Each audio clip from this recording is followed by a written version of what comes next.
Hello students, welcome back to physics with Shubham sir. आज हम लोग एक नया चैप्टर स्टार्ट कर रहे हैं। ये फर्स्ट चैप्टर है एचएससी और सीबीएसई फिज़िक्स का। सीबीएसई फिज़िक्स में सेकंड चैप्टर होता है, बट इसी को फर्स्ट चैप्टर हम कंसिडर करते हैं फ़िज़िक्स के बेसिस पे। तो यहाँ से तुम्हारा 11th स्टैंडर्ड का फ़िज़िक्स स्टार्ट होता है। आज मैं ये चैप्टर स्टार्ट करने जा रहा हूँ। चैप्टर का नाम है यूनिट्स एंड मेजरमेंट्स। तो यूनिट्स एंड मेजरमेंट्स में जो भी चीज़ें हैं वो हम इस चैप्टर में देखेंगे। जैसे आज हम लोग बेसिकली सिस्टम ऑफ यूनिट्स के बारे में समझने वाले हैं कि कौन कौन से सिस्टम्स होते हैं और यूनिट्स क्या होती हैं। ठीक है, तो एक सिस्टम्स ऑफ यूनिट्स के बारे में समझेंगे, फिर यूनिट्स क्या होती हैं वो समझेंगे, फिर क्वांटिटीज़ क्या होती हैं वो समझेंगे।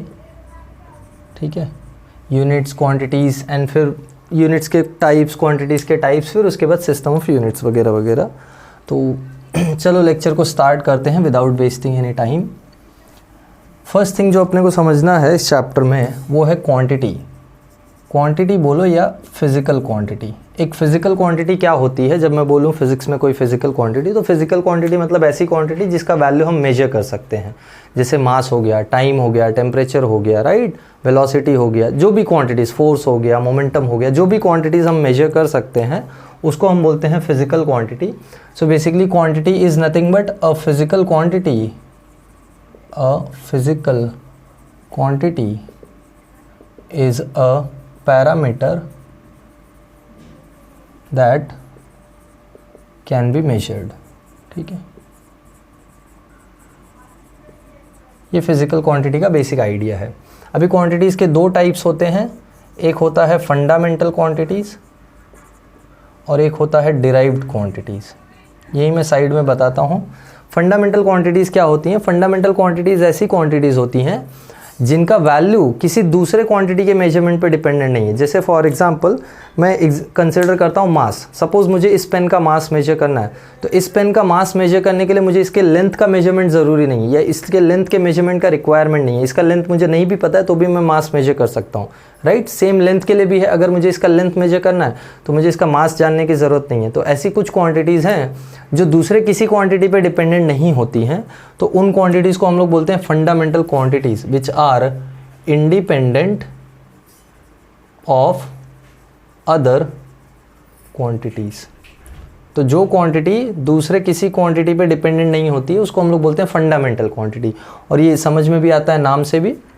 वेरएस डिराइव्ड क्वांटिटी क्या है? डिराइव्ड क्वांटिटी ऐसा क्वांटिटीज़ है जो दूसरे क्वांटिटीज़ के मेजरमेंट पे डिपेंड करेगी। जैसे फॉर एग्जांपल ये पेन का मुझे वेलोसिटी मेजर करना है, तो वेलोसिटी मेजर करने के लिए मुझे क्या क्या जानने का ज़रूरत है? मुझे फर्स्ट ऑफ ऑल इसका डिस्प्लेसमेंट जानने का ज़रूरत है, फिर कितने टाइम में ये डिस्प्लेसमेंट कर रहा है वो टाइम भी मेजर करने का ज़रूरत है। दो चीज़ें ज़रूरत है, या दो क्वांटिटीज़ का मेजरमेंट का ज़रूरत है।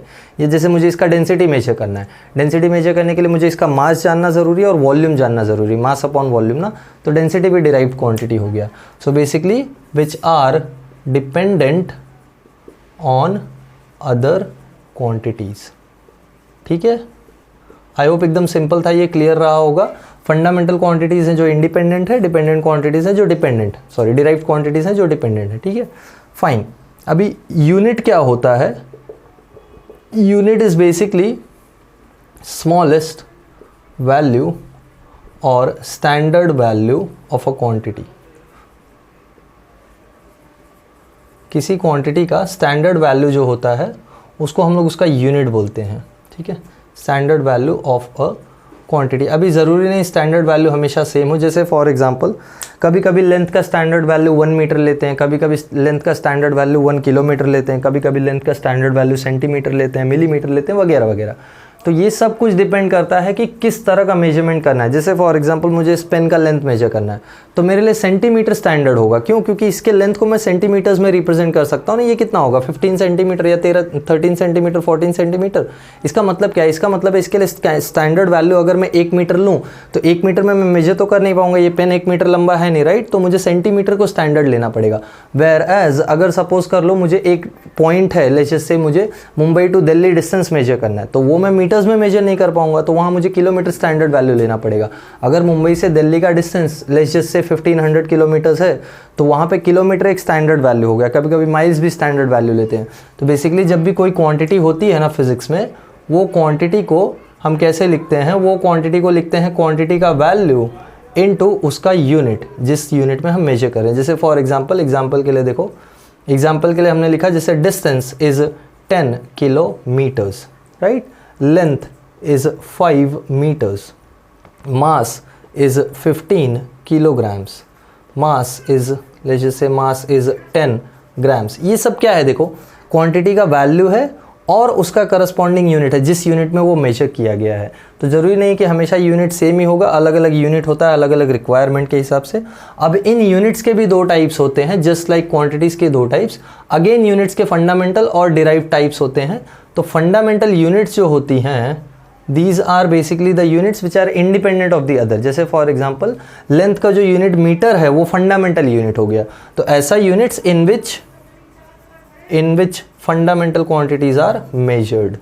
जिस यूनिट में फंडामेंटल क्वांटिटीज को हम मेजर करते हैं उसको हम बोलते हैं फंडामेंटल यूनिट्स। ओके, मतलब एग्जाम्पल के लिए चाहिए तो यहाँ तुमने एग्जाम्पल्स, ठीक है हम एग्जाम्पल्स डाल देते हैं, कुछ एग्जाम्पल। जैसे एग्जाम्पल्स हो गए लेंथ, मास, आई होप ये विजिबल है सबको, ठीक है। लेंथ, मास, फिर इसका यूनिट्स का एग्जाम्पल ले लो। एग्जाम्पल क्या क्या हो जाएगा, एग्जाम्पल हो जाएगा मीटर, किलोग्राम वगैरह वगैरह, टेम्परेचर के लिए केल्विन, जो भी। ये सारी यूनिट्स कैसी यूनिट्स हैं, ये सारी यूनिट्स जो हैं दे आर फंडामेंटल यूनिट्स, ठीक है। तो फंडामेंटल यूनिट्स ऐसी यूनिट्स है जिसमें हम फंडामेंटल क्वांटिटीज़ को मेजर करते हैं। वेयर एज डिराइव्ड यूनिट्स क्या हो जाएंगी, डिराइव्ड यूनिट्स ऐसी यूनिट्स हो जाएंगी जिसमें हम, इसके लिए भी एग्जांपल्स डाल दो। डिराइव्ड क्वांटिटीज़ के लिए एग्जांपल्स मैंने बताया था, डेंसिटी, राइट, फिर वेलोसिटी, फिर फोर्स, मोमेंटम वगैरह वगैरह। जो भी क्वांटिटी दो क्वांटिटीज़ के मल्टीप्लिकेशन में रिप्रेजेंट की जा सकती है, multiplication, division, addition, subtraction, whatever, जो भी क्वांटिटी दो क्वांटिटीज़ के मल्टीप्लिकेशन और डिवीजन में रिप्रेजेंट कर सकते हैं उसको हम लोग बोलते हैं डिराइव्ड क्वांटिटी। क्यों, क्योंकि वो डिपेंडेंट होती है ना दूसरे क्वांटिटीज़ पे। कौन सी यूनिट है derived units? Derived units are basically in which derived quantities are measured. समझ में आया सबको? आई होप ये इजी था। मैप समझ लो क्या चल रहा है। क्वांटिटीज डिफाइन किया, ये क्वांटिटी होती है basically a parameter that can be measured. फिर उसमें दो टाइप्स, फंडामेंटल, डिराइव्ड। फंडामेंटल ऐसे जो इंडिपेंडेंट ऑफ अदर क्वांटिटीज होते हैं, एग्जांपल के लिए लेंथ, मास, टेम्परेचर, टाइम वगैरह। डिराइव्ड क्वांटिटीज ऐसे क्वांटिटीज जो दूसरे क्वांटिटीज पे डिपेंड करते हैं, डेंसिटी, वेलोसिटी वगैरह वगैरह। आगे बहुत सारी क्वांटिटीज आएंगी, force, momentum and all, work done, energy, बहुत सारी। फिर ऐसी यूनिट्स जिसमें हम फंडामेंटल क्वांटिटीज को मेजर करते हैं उनको बोलते हैं फंडामेंटल यूनिट्स। ऐसी यूनिट्स जिसमें हम डिराइव्ड क्वांटिटीज को मेजर करते हैं उसको बोलते हैं डिराइव्ड यूनिट्स। ठीक है, आई होप यहाँ तक सबको क्लियर हुआ होगा क्या चल रहा है। क्वांटिटीज़ के बहुत सारे वो सब देख लिए हम लोग ने कि क्या बेसिक एक क्वांटिटी का, या कोई क्वांटिटी जब फिजिक्स में लिखते हैं तो उसको इस फॉर्म में लिखते हैं। तुमने कहीं पे भी देखा होगा वैल्यू लिखा हुआ, तो ऐसे ही लिखा होता है ना, बिना यूनिट के थोड़ी लिखा हुआ होता है। तो जब भी कोई भी वैल्यू लिखी जाती है ना फिजिक्स में, तो वो उसका वैल्यू टाइम्स उसका यूनिट होता है। मतलब 1 किलोमीटर स्टैंडर्ड है और ऐसे 10 किलोमीटर्स हैं। ठीक है, फाइन, ये नोट डाउन कर लो, पॉज करके आगे बढ़ते हैं। चलो, ये हो गया थोड़ा सा introduction about what quantities are and what their units are. ठीक है, अब हम लोग बढ़ते हैं सिस्टम ऑफ यूनिट्स की तरफ। चैप्टर बहुत इजी है, बस तुमको इन्फॉर्मेशन चाहिए। धीरे धीरे जो मैथ्स पार्ट आएगा, मैथ्स मतलब धीरे धीरे जो न्यूमेरिकल पार्ट आएगा, धीरे धीरे जैसे क्वेश्चंस आने वाले रहेंगे वो मैं बताता हुआ चलूँगा। ठीक है, अभी यहाँ सब तुम्हारा इंट्रोडक्शन ही चल रहा है, मतलब यहाँ सब में चैप्टर का इंट्रोडक्शन ही चल रहा है तुम्हारे लिए, तो परेशान मत होना। ओके, चलो, हो गई क्वांटिटीज़ का इंट्रोडक्शन हो गया। फिर नेक्स्ट जो अपने को समझना है वो है सिस्टम ऑफ यूनिट्स। ज़रा सिस्टम ऑफ यूनिट्स देखते हैं। सिस्टम ऑफ यूनिट्स जो हैं बेसिकली ऐसे सिस्टम्स या ऐसे कुछ वैल्यूज़ या ऐसे कुछ यूनिट्स जो हमने डिसाइड किए थे। बहुत सारे सिस्टम्स चलते थे पहले के टाइम पे। अगर पुराने ज़माने की बात करूँ मैं, तो सिस्टम्स चलते थे MKS system, then second CGS system, then third FPS system. ये सब क्या है, ज़रा इनका मैं फुल फॉर्म लिख देता हूँ। इसका मीनिंग होता है मीटर, किलोग्राम एंड सेकंड। इसका क्या मीनिंग है? इसका मीनिंग ये है कि लेंथ को मीटर में मेजर करना है, मास को किलोग्राम में मेजर करना है, टाइम को सेकंड में मेजर करना है। ये MKS सिस्टम है। मतलब कुछ ग्रुप ऑफ पीपल ने डिसाइड किया कि हम लोग सारी लेंथ वैल्यूज़ को मीटर में रिप्रेजेंट करेंगे, सारे मास वैल्यूज़ को किलोग्राम में रिप्रेजेंट करेंगे और सारे टाइम वैल्यूज़ को सेकंड में रिप्रेजेंट करेंगे। फिर कुछ दूसरे ग्रुप ऑफ पीपल आ गए जिन्होंने कहा कि लेंथ को हम सेंटीमीटर्स में मेजर करेंगे या सेंटीमीटर में रिप्रेजेंट करेंगे, मास को ग्राम में रिप्रेजेंट करेंगे और टाइम को सेकंड में ही रिप्रेजेंट करेंगे, ठीक है। तो ये बन गया CGS सिस्टम। और एक और है FPS system, that is foot pound second. मतलब इन्होंने बोला कि हम, डॉक्टर वाली हैंड राइटिंग नहीं चाहिए ना, ठीक है। Foot pound second, foot pound second मतलब लेंथ को हम फुट में या फीट में मेजर करेंगे, मास को पाउंड में मेजर करेंगे और टाइम को सेकंड में मेजर करेंगे। तो जैसे तुमको अगर FPS सिस्टम मालूम हो तो US में अभी भी FPS सिस्टम काफ़ी डोमिनेटिंग, मतलब लोग वहाँ पे डिस्टेंस को फीट में ही बोलते हैं बार बार। मतलब when you go and talk to a normal citizen of US, unless the person is a scientist या कोई साइंस कम्युनिटी से नहीं है, तो जो person normal day to day life अपना जी रहा है वो तुमको इसी वैल्यूज़ में बताएगा। जैसे मास पूछोगे तो वो बोलेगा मेरा मास इतना पाउंड है, उसको पूछोगे डिस्टेंस या लेंथ कितना है तो वो बोलेगा इतना फीट है, राइट। तो ये जो सिस्टम ऑफ यूनिट्स है ना, ये अभी भी चल रहे हैं। जैसे फॉर एग्जांपल MKS भी अभी भी चल रहा है। बट हम लोग ने क्या किया मालूम है, हम लोग ने ये जो एम्बिगिटी है, ये जो पूरा तुम बोल सकते हो कन्फ्यूजन है या डिसएग्रीमेंट है। अभी कोई सोचो एक पर्सन जो MKS को फॉलो कर रहा है, मतलब जो हमेशा से लेंथ को मीटर में मेजर करता आया है, जो हमेशा से जो हमेशा से मास को किलोग्राम में मेजर करता आया है, उसके सामने तुम बोलोगे कि नहीं हम मास को ग्राम में मेजर करेंगे या डिस्टेंस को सेंटीमीटर में मेजर करेंगे, तो क्या होगा? तो डिसएग्रीमेंट होगा ना। तो डिसएग्रीमेंट ना हो इसके लिए we came up with an international system of units. ये जो सिस्टम ऑफ यूनिट्स है ना, ये डिस्कार्ड हो गई हैं अभी सिस्टम ऑफ यूनिट्स। मतलब साइंस के लिए हमने एक इंटरनेशनल सिस्टम ऑफ यूनिट्स बनाया जिसको बोलते हैं SI सिस्टम। SI सिस्टम मतलब क्या होता है? SI सिस्टम मतलब होता है इंटरनेशनल सिस्टम ऑफ यूनिट्स, या फ्रेंच कन्वेंशन के हिसाब से ये आया है तो इसको बोलते हैं सिस्टम इंटरनेशनले, ठीक है। फ्रेंच वर्ड है सिस्टम इंटरनेशनल। हम लोग अपने सिंप्लिसिटी के लिए बोलेंगे इंटरनेशनल सिस्टम ऑफ यूनिट्स, ठीक है। International system of units. अभी इंटरनेशनल सिस्टम ऑफ यूनिट्स या SI सिस्टम ने क्या बोला? SI सिस्टम ने बोला कि according to our proposal there will be 7 fundamental quantities, 7 fundamental quantities होंगी जिनकी उन फिक्स की हुई वो यूनिट्स होंगी। मतलब उन क्वांटिटीज़ को हमेशा उन्हीं यूनिट्स में रिप्रेजेंट करके कैलकुलेशन करना है। तो फिजिक्स में या साइंस में बेसिकली जब भी हम कैलकुलेशंस करेंगे ना, फिजिक्स में स्पेशली फिजिक्स में जब भी हम कैलकुलेशन करेंगे ना, तो चीज़ों को SI सिस्टम में रिप्रेजेंट करके करेंगे। And what SI system gave us? SI system gave us some basically set of units. कौन some basically set of quantities and their units. कौन से क्वांटिटीज़ दिए ज़रा देखो? Quantities and their units and their symbols, ठीक है। ये सब दिया था। लेट्स सी कौन से क्वांटिटीज दिए। फर्स्ट जो दिया दैट वाज लेंथ, मतलब जो ऑलरेडी लेंथ मेजर किया जा रहा था। यूजुअली पहले लेंथ मास और टाइम को स्टैंडर्ड कंसिडर किया जाता था या फंडामेंटल कंसिडर किया जाता था। बाद में SI ने आके बोला कि नहीं, there will be 7 fundamental quantities, ठीक है। तो लेंथ के लिए जो यूनिट डिसाइड हुई वो थी मीटर, और उसका सिंबल जो डिसाइड हुआ वो था स्मॉल m, ठीक है। सेकेंड आया मास के लिए जो यूनिट डिसाइड हुई वो थी किलोग्राम, और किलोग्राम का जो सिंबल था वो था kg, ठीक है।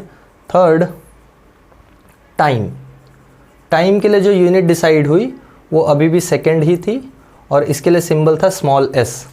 फिर फोर्थ टेम्परेचर, ठीक है। टेम्परेचर के लिए जो यूनिट डिसाइड हुई वो थी केल्विन। मतलब कहीं टेम्परेचर लोग डिग्री सेल्सियस में मेजर किया करते थे, कहीं टेम्परेचर लोग डिग्री फ़ारेनहाइट में मेजर करते थे, कहीं लोग केल्विन में मेजर करते थे। तो सबका एम्बिग्यूटी या सबका कन्फ्यूजन हटाने के लिए एक फिक्स यूनिट की गई, वो थी केल्विन। बाद में ये एब्सोल्यूट स्केल भी बन गया, ठीक है। इसको हम लोग कैपिटल K से रिप्रेजेंट करते हैं। फिर फिफ्थ वन है इलेक्ट्रिक करंट, ठीक है। इलेक्ट्रिक करंट के लिए जो यूनिट डिसाइड हुई वो हो गई एम्पियर बन गई है एम्पियर के नाम पे। तो आंद्रे एम्पियर, या जो भी साइंटिस्ट का नाम था, I guess mostly Andre Ampere ही था। And next one is luminous intensity. भारी नाम सुन रहे हो, परेशान मत हो, अभी जस्ट फिजिक्स स्टार्ट हुआ है, इजी है, बस अभी फ़िलहाल के लिए तुम्हारे लिए नाम नया है, बस और कुछ नहीं। इसका जो यूनिट डिसाइड हुआ दैट वाज कैंडेला में C स्मॉल है, कैपिटल मत कर देना, वो दिख रहा है कैपिटल बस, इट्स स्टिल स्मॉल, ठीक है। कैंडेला, इसका सिंबल है CD। And last one, seventh one, 7 fundamental quantities दी थी ना, तो seventh one was amount of substance. मतलब सब्सटेंस को हम कैसे मेजर करें, कितना अमाउंट है ये कैसे मेजर करें। तो अमाउंट मेजर करने के लिए जो यूनिट डिसाइड हुई दैट वाज मोल। अगर केमिस्ट्री पढ़ा होगा तुमने थोड़ा बहुत, मोस्टली 10th में थोड़ा बहुत रहा होगा। तो मोल्स में हम लोग मेजर करते हैं, ये तुमको पता होगा। मोल्स में हम अमाउंट मेजर करते हैं कि इतने मोल ऑफ हाइड्रोजन गैस, इतना मोल ऑफ सोडियम हाइड्रोक्साइड, इतना मोल ऑफ ये वगैरह वगैरह। रिएक्शंस में मोल्स यूज़ होते हैं बार बार, ठीक है।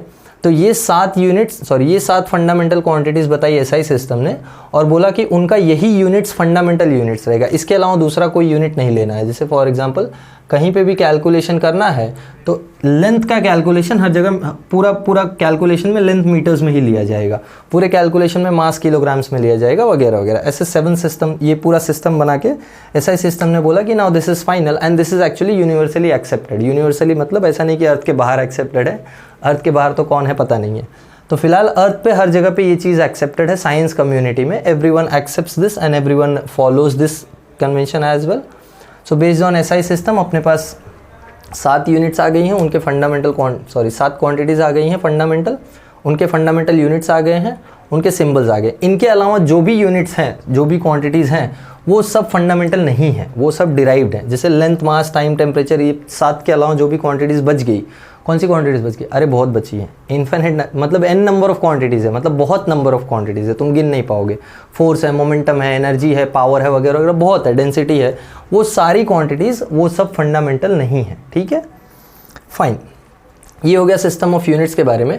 अभी एसआई सिस्टम ने इतने ही नहीं, 2 और एक्स्ट्रा सप्लीमेंट्री यूनिट्स दिए थे। ये तो फंडामेंटल क्वांटिटीज़ हो गई, ये सारे कौन से थे? ये फंडामेंटल क्वांटिटीज़ थे, 7 फंडामेंटल क्वांटिटीज़, ठीक है। इसके साथ में एसआई सिस्टम ने 2 सप्लीमेंट्री क्वांटिटीज़ दिए। सप्लीमेंट्री क्वांटिटीज़ बोल दो या कॉम्प्लीमेंट्री क्वांटिटीज़ बोल दो, जैसे भी, मतलब खाने के बाद डेजर्ट, ठीक है। इतना सब दिया है, उसके बाद और थोड़ा ले लो। तो सप्लीमेंट्री क्वांटिटीज़ में क्या दिया? सप्लीमेंट्री क्वांटिटीज़ में एसआई सिस्टम ने 2 क्वांटिटीज़ दिए। फर्स्ट क्वांटिटी जो दिया था that was plane angle. What is plane angle? मैं बताता हूँ, थोड़ा आइडिया देता हूँ, फिर डिटेल में एक्सप्लेनेशन देता हूँ। प्लेन एंगल मतलब होता है 2D एंगल, ठीक है। क्या होता है? 2D angle. इसका जो यूनिट होता है, या एसआई यूनिट जो दिया, एसआई यूनिट दिया था रेडियन, RADIAN। इसको हम लोग सिंबल जो है, सिंबल है स्मॉल RAD, ठीक है। जो दूसरा यूनिट दिया, दूसरा क्वांटिटी जो दिया वो था सॉलिड एंगल।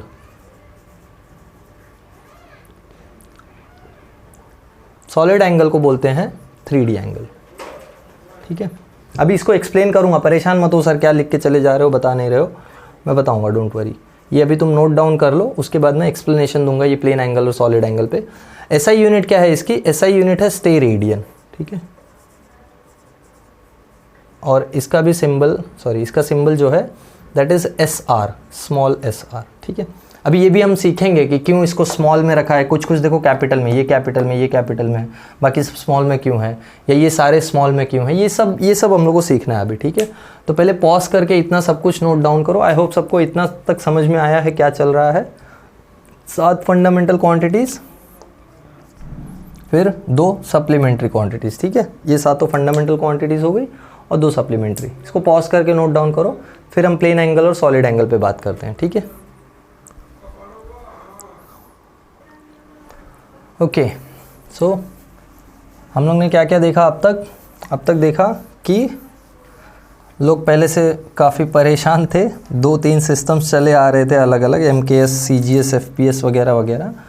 तो इन सब के परेशानी को दूर करने के लिए एक मसीहा आया, वो था एसआई सिस्टम ऑफ यूनिट्स।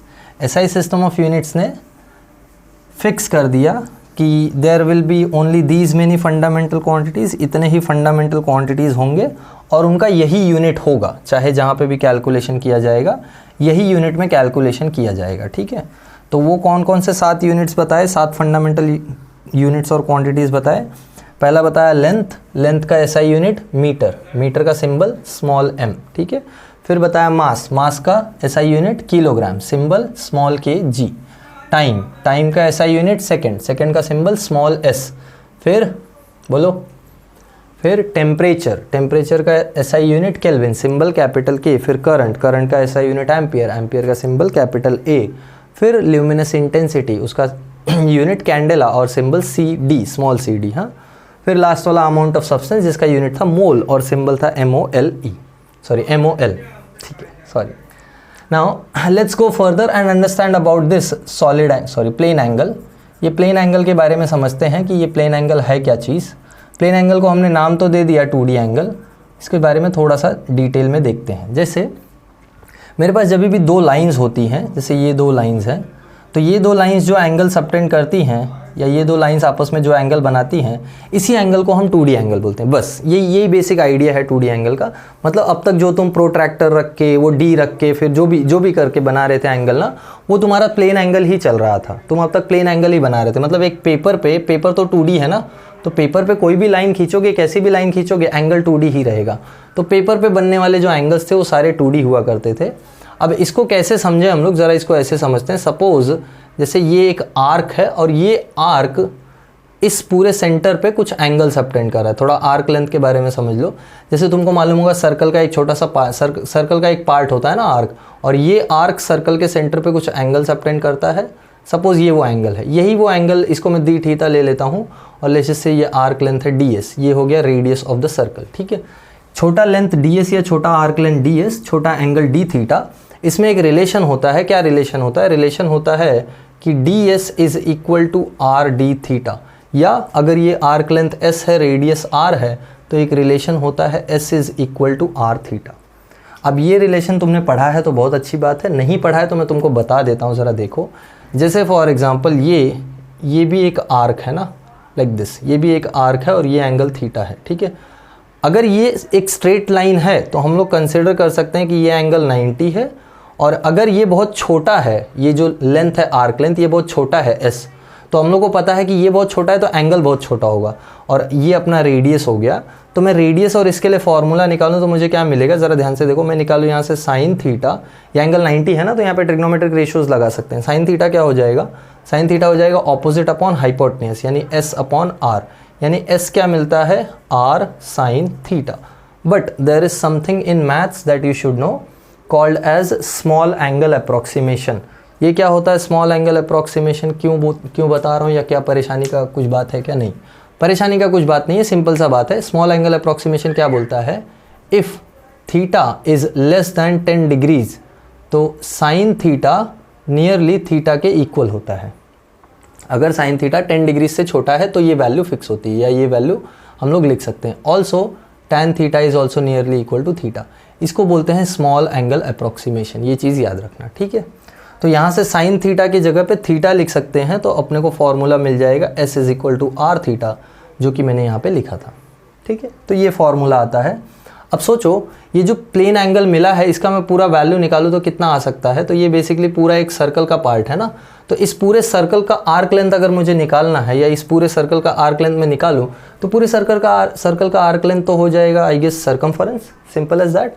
तो सर्कमफरेंस की जगह पे, या ये जो फॉर्मूला है s is equal to are theta, यहाँ से थीटा के लिए फॉर्मूला निकालोगे तो s बाई आर, यानी s क्या हो जाएगा? s हो जाएगा 2 पाई r अपॉन r, यानी थीटा की वैल्यू आती है 2 पाई। अब ये क्या है सर? एंगल पाई में देखा नहीं कभी? देखा होगा, अगर मैथ्स तुमको पढ़ा है तुमने मैथ्स तो वहाँ देखा होगा, नहीं पढ़ा है तो मैं बता देता हूँ। एक कन्वर्जन फैक्टर होता है जो एंगल डिग्रीज में लिया जाता है ना, 180 डिग्री, उसको रेडियन में भी लिखा जाता है। तो ये जो एंगल रेडियन में हम लोग ने बोला था ना, SI यूनिट इसका रेडियन है, याद है या नहीं? SI यूनिट रेडियन है ना इसका। तो ये जो रेडियन है ना, रेडियन का सिंबल होता है स्मॉल c, जैसे डिग्री का सिंबल होता है छोटा सा सर्कल, यहाँ पावर में छोटा सा सर्कल ना, वैसे यहाँ पे पावर में छोटा सा c, ये रेडियन का सिंबल होता है। और पाई रेडियन मतलब होता है 180 डिग्री। कितना होता है पाई रेडियन? मतलब 180 डिग्री। ठीक है, तो यहाँ 2 पाई रेडियन मतलब थीटा की मैक्सिमम वैल्यू जो है वो कितनी है? 360 डिग्रीज। ठीक है, तो 360 डिग्री हमको मालूम है, सर्कल अपने सेंटर पे 360 डिग्री सबटेंड करता है ना, तो इसमें क्या नई बात है? नई बात ये है कि तुमने इस फॉर्मूला से प्रूफ किया कि थीटा 360 है। ओके, नेक्स्ट वाला देख लेते हैं, सॉलिड एंगल। देखो इसमें से याद रखने वाली चीज़ क्या है? याद रखने वाली चीज़ ये फॉर्मूला है, या तो ये फॉर्मूला याद रखो या ये फॉर्मूला याद रखो, s equals to are theta या theta equals to s by R, चाहे जो भी फॉर्मूला याद रखो एक ही बात है। ठीक है, सॉलिड एंगल क्या है? सॉलिड एंगल बेसिकली, अब हम लोग ने बोला 3D एंगल होता है। ठीक है, यूनिट होता है इसका स्टेरेडियन या SR, फाइन। अब ये होता क्या है? 3D एंगल बोल दिया सर ने, 3D एंगल का मतलब क्या है? 3D एंगल का मतलब ये है कि ये जो 3D ऑब्जेक्ट्स होते हैं ना, ये अपने सेंटर पे जो एंगल सबटेंड करते हैं उनको हम 3D एंगल बोलते हैं। जैसे फॉर एग्जांपल मैं ये बोर्ड को देख रहा हूँ, तुम ये बोर्ड को देख रहे हो, तो ये बोर्ड के 4 कॉर्नर्स मेरे आँख पे कुछ एंगल ऐसे सबटेंड कर रहे हैं ना, 4 कॉर्नर्स को मिला के मैं ये बोर्ड का इमेज बना रहा हूँ, राइट। मतलब ये मेरे आँख पे एक पर्टिकुलर एंगल सबटेंड कर रहे हैं, यहाँ से भी और यहाँ से भी। ज़रा ध्यान से देखो, ये जो एंगल बन रहा है ये सिर्फ 2 लाइन की वजह से नहीं है, 1 2 3 4, इनफैक्ट ये 4 एक्सट्रीम लाइंस की वजह से एंगल है। तो इसको कैसे हम लोग समझ सकते हैं, जैसे फॉर एग्जांपल ये मेरा सरफेस ऑफ छोटा सा सरफेस है जिसका एंगल मैं चेक कर रहा हूँ या जिसका एंगल मैं ऑब्जर्व कर रहा हूँ। तो ये जो सरफेस है ये अपने सेंटर पे कैसा एंगल सबटेंड करेगा, ज़रा देखो, इसका ये सेंटर है लाइक दिस, तो ये दोनों लाइंस जो हैं ये भी एंगल सबटेंड कर रही होंगी ना, यही बात मैं बोल रहा हूँ। ये पीछे से आ रही होगी लाइन यहाँ पे और ये लाइन यहाँ से आ रही होगी, राइट। तो अब ये जो एंगल बना है, देखो ध्यान से, ये एंगल 2 लाइन वाला एंगल नहीं, ये एंगल 4 लाइन वाला एंगल है, मतलब 4 एक्सट्रीम से बना है। ये देखो बोर्ड का सरफेस हो गया ऐसे, यहाँ से एक कॉर्नर, यहाँ से एक कॉर्नर, यहाँ से एक कॉर्नर, यहाँ से एक कॉर्नर, ऐसे चारों। और ये जो एंगल बना है, ज़रा ध्यान से देखो, ये एंगल एक सर्कल के फॉर्म में बना है। ये जो एंगल है तुम्हारा, this is called as 3D angle, इसको बोलते हैं 3D एंगल। और इसका जो सिंबल होता है वो होता है ओमेगा। ओमेगा एक सिंबल है जो तुम धीरे धीरे फैमिलियराइज हो जाओगे इससे। इसको बोलते हैं डी ओमेगा, कहीं कहीं बुक्स में इसको ऐसे भी सिंबल बनाया रहता है ओमेगा का, तो परेशान मत हो जाना। यूजुअली ये सिंबल यूज़ होगा, ये चैप्टर के लिए कहीं कहीं मिसकंसेप्शन मिल सकता है, आगे जाके हर जगह सॉलिड एंगल ओमेगा में ही दिखेगा तुमको, ठीक है। और अगर ये जो सरफेस है तुम्हारा, इसका सरफेस एरिया है DA और ये जो रेडियस है, अब ये सोचो ये कैसा सिचुएशन है। ये तुमने कभी कलिंगड़ कटते हुए देखा है? कलिंगड़ या वाटरमेलन सबको मालूम होगा, तरबूज जिसको बोलते हैं। वाटरमेलन को जब तुमने देखा होगा कभी, उसका एक पीस काट के निकाला जाता है तो वो एक ऐसा शेप बन के निकलता है, राइट। वो यही शेप, इसको इमेजिन कर लो। बट ये शेप पूरा किसका पार्ट है? पूरे एक स्फीयर का पार्ट है ना, तरबूज तो स्फीयर होता है ना, तो पूरे स्फीयर का पार्ट है ये। तो अगर मैं पूरे स्फीयर का एंगल निकालना चाहूँ तो पूरे स्फीयर का एंगल क्या होगा वो चेक करते हैं। और उसके लिए ये जो सरफेस एरिया, इसका जो फॉर्मूला है वो भी चेक कर लेते हैं। जैसे फॉर्मूला क्या होता है, फॉर एग्जाम्पल यहाँ पे अपने पास फॉर्मूला था ds equals to r d theta, तो यहाँ पे जो फॉर्मूला होता है वो होता है dA is equals to r square d omega, ठीक है। ये फॉर्मूला होता है, यहाँ से डी ओमेगा का फॉर्मूला मिल जाएगा dA बाई आर स्क्वायर। तो एक ये फॉर्मूला तुम याद रखो, जैसे मैंने बोला ये वाला फॉर्मूला थीटा के लिए s बाई आर, वैसे ओमेगा के लिए a बाई आर स्क्वायर, या डी ओमेगा के लिए dA by r square. Fine, इसका मैक्सिमम वैल्यू क्या हो जाएगा? अगर मैं पूरे स्फीयर का एरिया ले लूँ तो पूरे स्फीयर का एरिया कितना हो जाएगा? ये पूरे स्फीयर का पार्ट है ना, एक बड़े स्फीयर का। जैसे ये जो आर्क लेंथ था ये एक सेंटर का सर्कल का पार्ट था, तो वैसे ये जो सरफेस एरिया है ये एक बड़े स्फीयर का पार्ट है ना। तो बड़े स्फीयर का एरिया कितना हो जाता है? बड़े स्फीयर का एरिया हो जाता है 4 पाई आर स्क्वायर। तो ओमेगा की जो मैक्सिमम वैल्यू हो जाएगी वो हो जाएगी 4 pi R square upon R square, यानी 2 पाई। ये क्या, sorry not 2 pi, 4 pi, okay 4 pi बचेगा ना, 4 पाई स्टे रेडियन। ये 4 पाई स्टे रेडियन का मीनिंग क्या है? 4 पाई स्टे रेडियन का मतलब हो गया 4 इंटू 180 यानी 720 डिग्री। तो ये ऐसा एंगल है जिसका वैल्यू 720 डिग्रीज हो सकता है max to max. 2D angle का value max to max 360 degrees हो सकता है, यहाँ 3D एंगल का वैल्यू मैक्स टू मैक्स कितना हो सकता है? 720 डिग्री। एक सिंगल एंगल की बात कर रहा हूँ मैं। 2D कोई भी एंगल बना लो, जैसे ये 2 लाइंस है, ये 2 लाइंस मैक्स टू मैक्स आपस में 360 डिग्री बना सकती हैं बाई ट्रेसिंग अ सर्कल। वैसे ये 4 लाइंस आपस में 720 डिग्री बना सकती हैं बाई ट्रेसिंग अ स्फीयर। ये स्फीयर ट्रेस करेंगी, समझा। और स्टे रेडियन का मीनिंग ये नहीं कि ये कोई नया वैल्यू है, स्टे रेडियन का वैल्यू भी रेडियन के ही अमाउंट्स में मेजर किया जाता है। This word ster is used just to indicate कि सॉलिड एंगल मेजर किया गया है। वैल्यू रेडियन में ये, वो परेशान मत हो, सिंबल रेडियन ही रहेगा। ओमेगा का वैल्यू जो आएगा ना वो 4 पाई रेडियन ही रहेगा। तो रेडियन का ये मतलब, स्टे रेडियन का मतलब ये नहीं है कि नंबर कुछ अलग सिस्टम ऑफ यूनिट में चल रहा है, स्टे रेडियन का कन्वर्जन फैक्टर कुछ अलग हुआ, ऐसा कुछ नहीं है। द फैक्टर इज कि ये जो स्टे रेडियन है वो स्टे वर्ड या एस वर्ड इसीलिए यूज़ किया जाता है टू इंडिकेट कि हमने जो मेजरमेंट लिया है वो सॉलिड एंगल का मेजरमेंट है, ठीक है। तो ये था प्लेन एंगल, सॉलिड एंगल। इनको सप्लीमेंट्री क्वांटिटीज़ क्यों बोला गया ये आगे के पार्ट में समझ में आएगा चैप्टर में, जो हम लोग डायमेंशंस पढ़ेंगे। फिलहाल तुम ये समझ के रखो कि इनको हम सप्लीमेंट्री क्वांटिटीज़ बोलते हैं। लिख लिया होगा मोस्टली, आई गेस। नहीं लिखा था तो पीछे जाके देख के लिख लो, ठीक है। नोट्स बनाना चालू करो। फर्स्ट चैप्टर चालू किया हमने, तो तुम्हारा पूरा 11th स्टैंडर्ड में पढ़ाने वाला हूँ लाइन से सारे chapters. So it's better if you make notes. Okay, let's see a few more things. कुछ चीज़ें और मैं तुमको एडिशनल बता दूं. जैसे एडिशनल क्या, एडिशनल ये कि ये जो एंगल्स लिए हमने, जैसे फॉर एग्जांपल रेडियन ले लिया, ये पाई रेडियन अपने को मालूम है, या मैं अभी सिंबल ही यूज़ करता हूँ, ये बार बार लिखना नहीं है. पाई रेडियन अपने को मालूम है. सिंस पाई रेडियन, अरे यार, pi radian is equal to 180 degree. ठीक है, मुझे 1 डिग्री निकालना है तो क्या हो जाएगा, 1 डिग्री हो जाएगा pi by 180 radian, isn't it. 1 degree की वैल्यू क्या हो जाएगी, पाई बाई 180 ना, पाई बाई 180, राइट. अब 1 डिग्री में कितने सेकेंड्स होते हैं या कितने रेडियंस होते हैं ये कैसे पता चलेगा. तो पाई का वैल्यू होता है 3.14 अपॉन 180. इसको सॉल्व करोगे तो तुमको 1 डिग्री की वैल्यू मिलेगी रेडियंस में.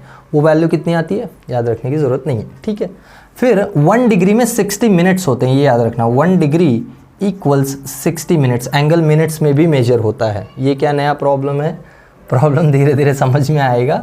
एंगल्स को मिनट्स में भी मेजर किया जाता है. ठीक है, सो देयरफॉर 1 मिनट कितना हो जाएगा, 1 मिनट हो जाएगा 1 degree upon 60.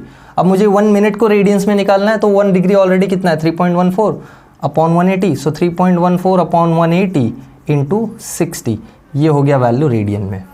So 1 minute is these many radiance.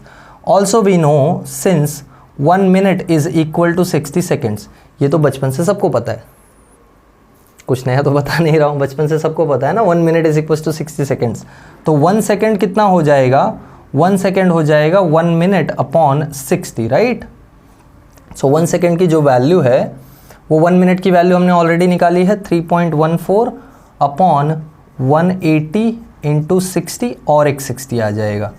ये हो गया रेडियन में वैल्यू किसका, 1 सेकेंड का. सो देयरफॉर फाइनल वैल्यू जो होती है 4.847 इंटू 10 पावर -6 रेडियन. ये तुमको याद रखना है. ये याद रखना है. सेकेंड से रेडियन में कन्वर्जन जो है वो याद रखना है, बाकी कुछ नहीं याद रखना है. मिनट से रेडियन में कन्वर्जन कितना है वो नहीं, सेकेंड सॉरी हाँ, मिनट से रेडियन में कन्वर्जन कितना है वो नहीं, डिग्री टू रेडियन कन्वर्जन कितना है वो नहीं. पाई रेडियन 180 डिग्री होता है, ये याद रखो. और 4.847 इंटू 10⁻⁻6 रेडियन 1 सेकेंड होता है, या 1 सेकेंड यानी 4.847 इंटू 10⁻⁻6 रेडियन. तो ये वैल्यू बाय हार्ट कर लो, याद कर लो, जैसे भी होता है. क्यों, क्योंकि न्यूमेरिकल्स इस पे पूछ देता है, तो न्यूमेरिकल्स पूछ दे तो फंसो नहीं, इसलिए बता दिया है. बाकी तो तुम लोग समझदार हो. ठीक है, चलो. तो ये हो गया अपना plane angle and solid angle के बारे में. थोड़ा मैं और तुमको यूनिट से फैमिलियराइज कराता हूँ. फैमिलियराइज, ठीक है, अटक जाते हैं वर्ड्स. देखते हैं फैमिलियरिटी क्या है. और कुछ यूनिट्स, जैसे लेंथ की बहुत सारी यूनिट्स हैं ना अपने पास. अरे n नंबर ऑफ़ यूनिट्स देख रखी हैं, अलग अलग यूनिट्स होती हैं, ये वो ऐसा वैसा. तो हम लोग ज़रा कुछ यूनिट्स से फैमिलियर होते हैं कि क्या हैं कुछ यूनिट्स, फिर हम ये लेक्चर को कंक्लूड करेंगे. Okay, let's see. जैसे यूनिट्स ऑफ लेंथ. ठीक है, यूनिट्स ऑफ लेंथ क्या क्या है. जैसे हम लोग पहले स्मॉलर यूनिट्स देखते हैं, फिर बिगर यूनिट्स देखेंगे. ठीक है, स्मॉलर यूनिट्स क्या है, ठीक है ना, ठीक है, चलो. स्मॉलर यूनिट्स क्या क्या है. जैसे अपने को मालूम है मीटर अपना जो वैल्यू है ये तो स्टैंडर्ड वैल्यू है. तो मीटर से छोटा क्या हो सकता है, 1 सेंटीमीटर. 1 सेंटीमीटर यानी 10⁻⁻2 मीटर. क्यों, क्योंकि 1 मीटर में 100 सेंटीमीटर्स होते हैं, तो ये याद रखना. 1 मिलीमीटर होता है 10⁻³ मीटर. ठीक है, 1 माइक्रोमीटर होता है 10⁻⁻6 मीटर. 1 नैनोमीटर होता है 10⁻⁹ मीटर. 1 एंगस्ट्रॉम होता है, एंगस्ट्रॉम एक स्पेशल यूनिट है. Angstrom is equal to 10⁻10 metres. ठीक है, इसमें वेवलेंथ वगैरह मेजर होता है ज़्यादा करके. ये नेचर में पाया जाने वाला यूनिट है, मतलब लाइट की वेवलेंथ एंगस्ट्रॉम्स में एग्जिस्ट करती है, बाकी और कुछ वो नहीं है. फिर उसके बाद आता है पिकोमीटर. Picometre is 10⁻12 metre. फिर फेम्टोमीटर और फर्मी, दिस इज़ 10⁻15 मीटर. इतना बस है हजम करने के लिए. ठीक है, ये स्मॉलर यूनिट्स हो गई. बिगर यूनिट्स देखो, बिगर यूनिट्स कौन कौन सी हैं. जैसे अपने को मालूम है एक होता है 1 किलोमीटर. तो 1 किलोमीटर यानी हो जाएगा 10⁻³ मीटर्स. Fine, okay. 1 माइल होता है 2.5 किलोमीटर, ठीक है वो सब जाने दो, वो छोड़ो। किलोमीटर के बाद इससे बड़ी यूनिट कौन कौन सी होती है, तो एक यूनिट होती है 1 एस्ट्रोनॉमिकल यूनिट। जैसे हम लोग जब सपोज बाहर आउटर स्पेस में जाएं, अब स्पेस में डिस्टेंसेस मीटर में मेजर नहीं होती। जैसे यहाँ से मून का डिस्टेंस मेजर करना है मुझे, तो वो मीटर में नहीं मेजर कर सकता ना, मैं मीटर में मेजर कर सकता हूँ, नहीं मेजर कर सकता मैं मीटर में। तो वो होता है 1 astronomical unit which is average distance of sun and earth, जिसको हम लोग बोलते हैं 93 मिलियन माइल्स या 149 मिलियन किलोमीटर्स। तो दिस इज 149 इंटू 10⁶ किलोमीटर्स, ठीक है। 149 इंटू 10⁶ किलोमीटर्स, या जैसे भी कन्वर्जन करके निकाल पाओ निकाल लो। ये 1 एस्ट्रोनॉमिकल यूनिट का वैल्यू होता है, 10⁻10 मीटर्स के आसपास आएगा। सो वो देख लेना, ठीक है। नेक्स्ट जो होता है that is 1 light year. Light year क्या है? Light year is basically a unit, और you can say light year is basically a distance travelled by the light in 1 year. Light के स्पीड से अगर 1 साल तक चलेंगे तो कितना डिस्टेंस कवर करेंगे। जैसे तुमको थोड़ा एक रेफरेंस दे दूं, लाइट का जो स्पीड है वो होता है 3 इंटू 10⁸ मीटर पर सेकेंड। मतलब इसको और अच्छे से समझे तो ये हो जाएगा 3 इंटू 10⁻, कितना हो जाएगा बोलो, 10⁵ किलोमीटर पर सेकेंड। मतलब 3 लाख किलोमीटर 1 सेकेंड में चलता है लाइट। 1 सेकेंड में लाइट 3 लाख किलोमीटर कवर करता है। तो 1 साल तक जब लाइट चलेगा तो कितना डिस्टेंस कवर करेगा वो पता करना है। तो ये वैल्यू होती है around 9.46 into 10⁻15 metres. So it's a big value और it's a large amount of distance, जो कि बहुत ज़्यादा इंपॉर्टेंट है।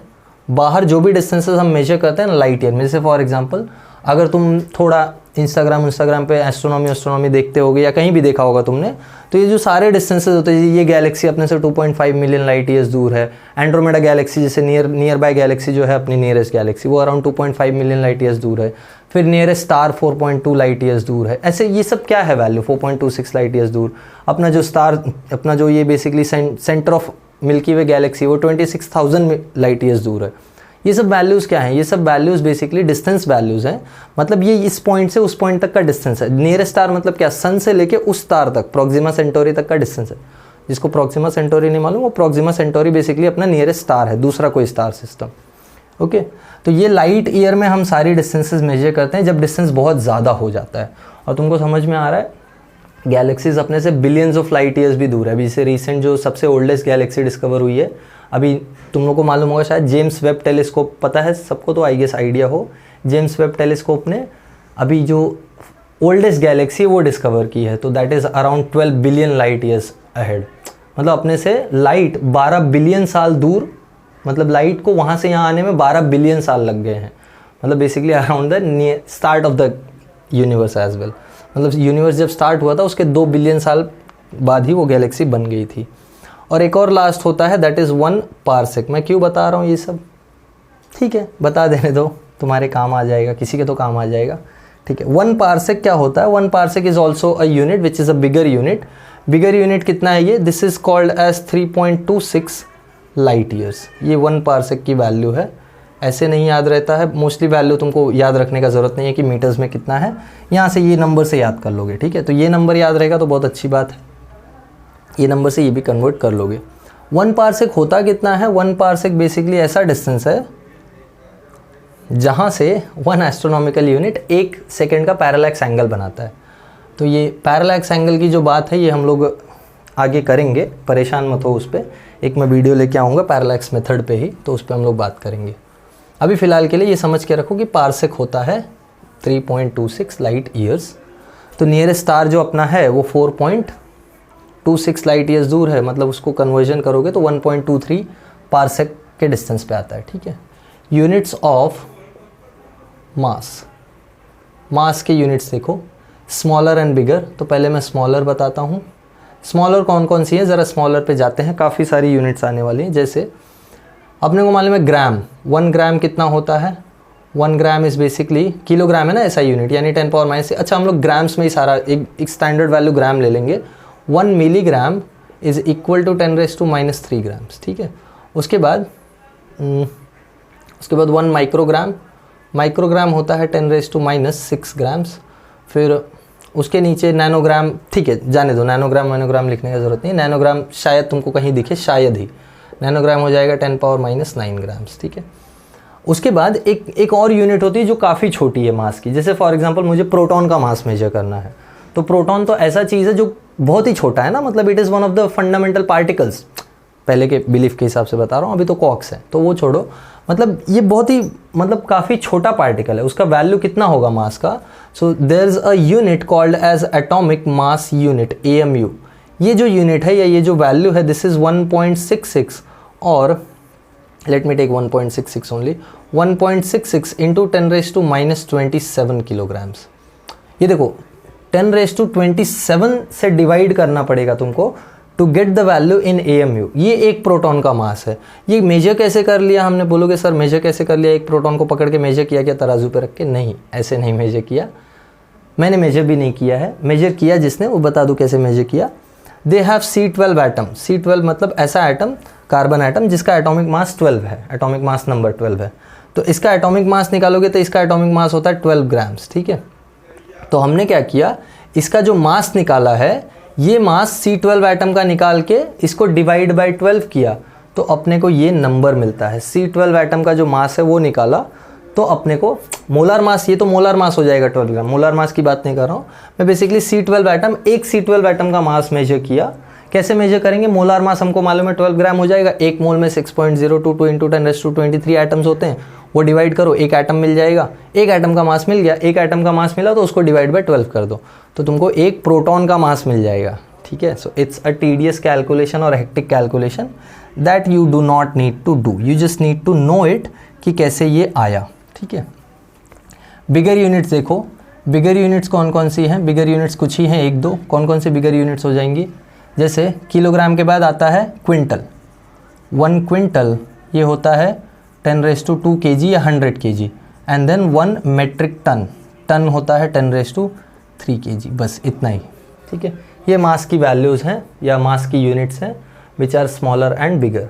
नेक्स्ट देख लेते हैं यूनिट्स ऑफ टाइम, टाइम की भी कुछ यूनिट्स देख लेते हैं, जैसे स्मॉलर यूनिट्स देखो, स्मॉलर यूनिट्स कौन कौन सी हो जाएंगी, सेकंड से नीचे जाओगे 1 मिलीसेकंड आ जाएगा जो होता है 10⁻³ सेकंड, फिर इससे नीचे जाओगे माइक्रो सेकंड, माइक्रो सेकंड होता है 10⁻⁻6 second, then nanosecond 10⁻⁹ second, then picosecond 10⁻12 second, यहाँ तक बस है।